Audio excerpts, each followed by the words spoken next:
January 21st, 2021, I posted Anachronism 3125. It's called the Scrumptious Aesthetic, and it starts with a quote. I have news for you, Mr. Baker. You know, if you can eat it, it's not art. If you can say, I'll have that in a cup of coffee, that's not art, that's a snack. That's Fran Lebowitz on the bakers who refused on religious grounds to bake cakes for gay weddings.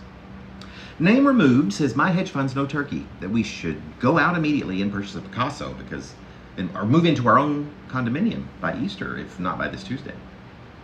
The truth about beauty is that it swims in an ocean of blandness. The offense that the sum of these contraptions of gilded violence has imparted onto humankind is immeasurable, I say. And so to deal them a right gotcha, I accept each as a gift. They come in all sizes and shapes, and most often they're cleverly disguised. Think Trojan horse, and might be slung from anywhere by anyone at any time. Given the lack of decent alternatives, I choose to make a sport of it. One must never look gift horse, etc. And so I yawningly egg on the barrage of atrocities from today's de-evolved pseudo-sentients with their inflated egos and sun-sucking greed, feeling I must know each intimately at any cost, giving them the satisfaction that they put me in my place and have reminded me of who I am. So they surely feel too clever by half. Their various contributions of blight forces me ever nearer the rough edges of surreality, to the margins, if you will, where it's delightfully quiet, but for the sporadic sounds of nature and the dull hum of swiftly moving electricity.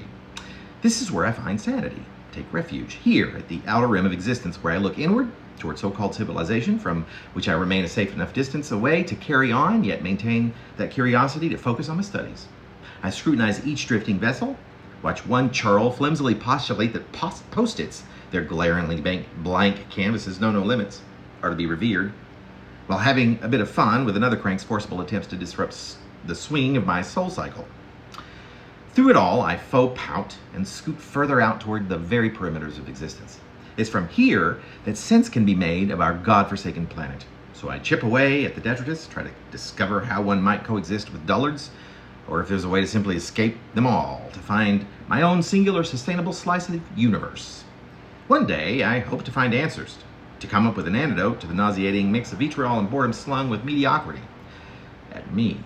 Till then, if and when I wish to have my chakras banged or bent, I'll be the one choosing with from whom.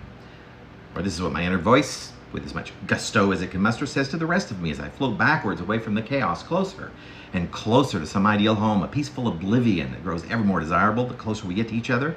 I look back toward the demise of humanity, wave a great big hello with one hand, and clutch my gut with the other.